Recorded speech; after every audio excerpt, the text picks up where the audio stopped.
E olha só, nesse momento vamos começar a falar sobre mofo. Isso mesmo? Você está com esse problema aí? Você sente prejudicando aí a sua saúde? Então, por causa disso, eu vou chamar a pneumologista, doutora Fernanda Miranda, que já está aqui com a gente. Vem cá, doutora. Seja bem-vinda no Aqui em Casa. Obrigada, linda graças demais. a Deus, estou aqui. Vamos sentar aqui um pouquinho, Vamos. doutora? Doutora Fernanda, eu queria que você falasse um pouquinho pra gente o que é um mofo, na verdade. O mofo ele é formado por fungos, né? Uhum. Então, na sua definição, é uma colônia de fungos. O fungo é um organismo vivo que gosta da umidade, ele gosta do calor, ele gosta do ambiente mais escurinho, né? Então, a gente acaba, faz parte do nosso dia a dia, porque ele acaba ali se infiltrando em paredes, dentro de armários, dentro da geladeira, né? Quem nunca a gente vai pegou um fazer produto agora ali na geladeira que estava guardado e abriu e se deparou com o mofo, né? Às vezes, os fungos, eles fazem parte até da alimentação, né? Queijos, por exemplo. Então, não são todos que são maléficos, mas esse que fica ali indesejado, sabe quando você deixa um ambiente fechado, uma casa na fazenda, uma casa que você vai pouco, e aí você chega e abre e vê aquele cheiro forte. Aquilo ali faz mal. Entendi. Eu queria que você falasse pra gente dos impactos do mofo no sistema respiratório. Os impactos mais comuns observamos já naqueles indivíduos que já têm alguma propensão, alguma doença respiratória de caráter alérgico. A rinite alérgica é aquela doença que grande parte da população tem, muitas vezes até não dá a devida importância, porque pode ser muito leve, mas é quando o nariz entope, escorre, coça, espirra, e isso geralmente é desencadeado por exposição ao que chamamos de alergenos, e o mofo é um deles. Pode ser a poeira, o ácaro, o pelo de animal, mas o mofo também faz parte.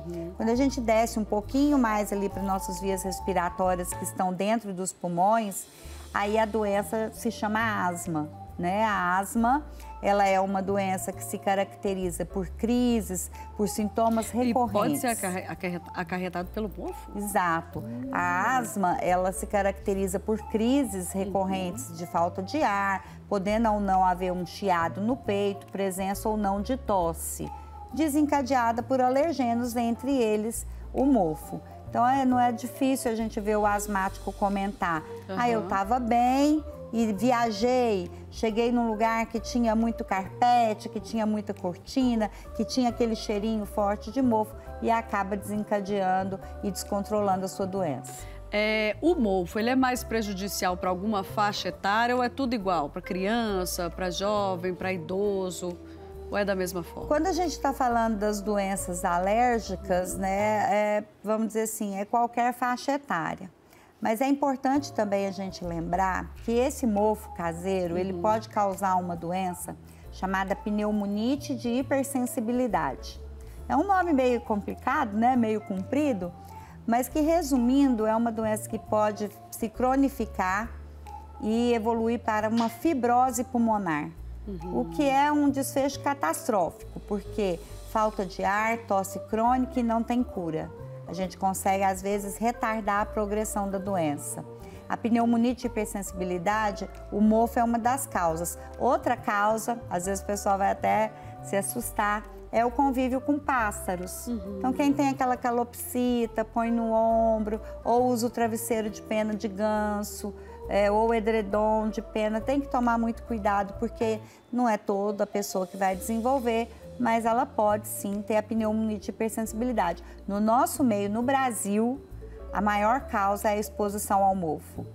Olha só, gente, mas em relação ao mofo, a pessoa ela tem como saber se ela tem alguma sensibilidade ao mofo antes de, por exemplo, ter um contato com ela? Tem algum exame que mostra isso, que ela pode ter essa alergia? Sim. Isso é muito da área do imunologista, do alergista. Existem testes, né? Nós chamamos os testes cutâneos. Se as pessoas já fizeram, elas vão lembrar que faz uma puntura de algumas substâncias na pele e é feita uma leitura para saber se houve ou não uma reação significativa. Existem exames de sangue também. A dosagem de uma imunoglobulina, chamada imunoglobulina E, existe ela específica para detecção se aquele indivíduo tem uma propensão a ser alérgico e qual é a substância que mais prejudica. É o mofo, é o ácaro, é o pelo de animal, o que é? Existem exames específicos para isso. Doutora, eu vou para a cozinha agora para a gente falar sobre a organização da geladeira. Coisas mofadas. Tem gente que pega coisa mofada e talvez corta lá aquele negócio e aproveita o resto. Pode fazer isso, doutora? Não, não Tá pode, vendo? porque às vezes você tira o que está visível. Mas e já tá ali já contaminado tem tudo, uma né? colônia contaminando o alimento e que às vezes ainda não está verde, não está tão visível na peça toda, né? E a gente quer retirar só o que está visível, mas a recomendação é não fazer isso. Igual, por exemplo, a gente viu ali que o gengibre, ele estava mofado. Ele, daquele jeito, ele pode fazer com que outros alimentos também... Esse fungo do mofo, ele passa? Esse fungo, vamos ser mais ele é uma direto. colônia, ele vai crescendo, né? Vamos dizer assim, é uma colônia. Então, esses seres vão ali se acumulando, se multiplicando e aquilo vai crescendo e pode, sim, em contato direto com outros alimentos e passando ali, né? Por isso a importância que ela falou do armazenamento.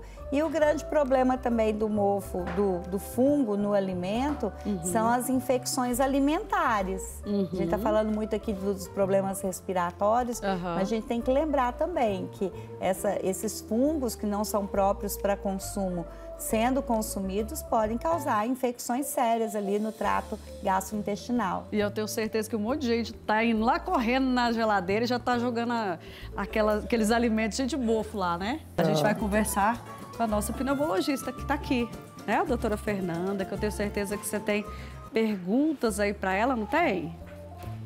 Eita, doutora. Vamos lá. Olha, doutora, vamos lá, vamos ver sobre essa questão do mofo. A gente viu a questão do acondicionamento, dos alimentos, tudo isso é importante para a saúde, não só em relação à questão respiratória, né? Mas pode desencadear outras doenças também. Rayana estava falando ali daquela questão de cortar os alimentos, ela tinha esse costume, né? Ela não gostou muito, né, de saber que não dá para ficar aproveitando aquilo que estava visivelmente. Eu acho que tem muita gente que é desse jeito, viu? Eita, deixa eu te perguntar. Tem uma forma de prevenir o mofo em casa? Sim, existem até receitas caseiras mesmo. Eu acho que muito interessante quando a gente fala da parte respiratória é esse mofo da alvenaria e de roupas, de guarda-roupas. Principalmente casas mais antigas, em que a parede que vai o armário, um armário embutido, por exemplo, em que a parede atrás dele é um banheiro, em que a parede atrás dele, na verdade, é a área externa que toma chuva, aquela parede pode se infiltrar, criar um mofo, vamos dizer assim, invisível e ficar ali atrás daquela madeira, por exemplo, de um armário embutido. E a pessoa nem sabe. E aquilo ali, os esporos do fungo, eles vão sendo liberados, eles comprometem ali as roupas. Uma dica muito bacana é que aqui a gente não tem tanto frio na nossa região, em Goiás. Mas aonde tem as estações mais bem definidas, as pessoas guardam lá a sua roupa de inverno e passam um verão e esquecem aquela roupa lá. Aí um belo dia caiu a temperatura, veio uma frente fria, vai lá e cata aquela roupa que está guardada há alguns meses, né? Sem que essa roupa tenha sido lavada, sem que ela tenha sido exposta ao sol, né? Colocada ali para arejar.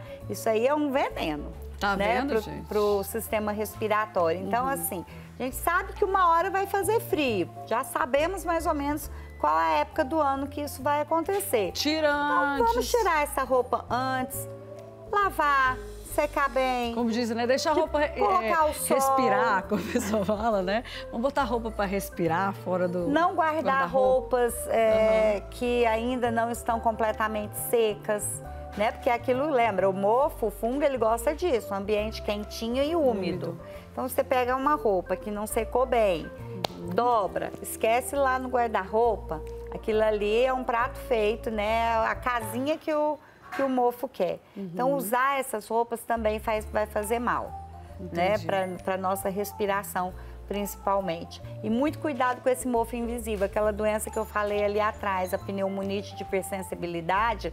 Às vezes, nós, pneumologistas, temos, a gente até brinca, a gente tá aqui, às vezes a gente vira detetive, porque o padrão tomográfico, a imagem parece pneumonia de hipersensibilidade, os sintomas do indivíduo parece que é, e você pergunta para a pessoa, tem mofo em casa? Ela fala, não, de jeito nenhum. Imagina. E às vezes a gente faz isso, põe o paciente para buscar esse mofo, mandar foto, mandar vídeo pra gente, e ele acaba encontrando ali em às vezes em cima do forro da casa, né? Às vezes até na área externa, tem aquele corredor de passagem externo que fica entre a janela, por exemplo, e uma muretinha.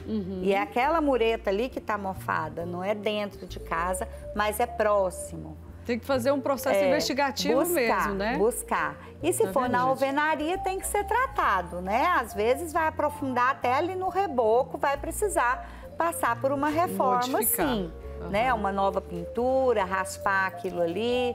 E quando são imóveis, por exemplo, o exemplo que eu dei, que é típico dos armários, às vezes aquilo ali precisa ser trocado. E tem substâncias, né? Talvez ela até saiba melhor que eu, mas o vinagre é muito bom para combater o mofo. Existem misturinhas ali que se faz. Sabe, Rosânia, de alguma misturinha boa? A gente põe um pouco de detergente e bicarbonato de sódio também. Detergente e bicarbonato? O bicarbonato de sódio, ele absorve todo o odor dentro da geladeira.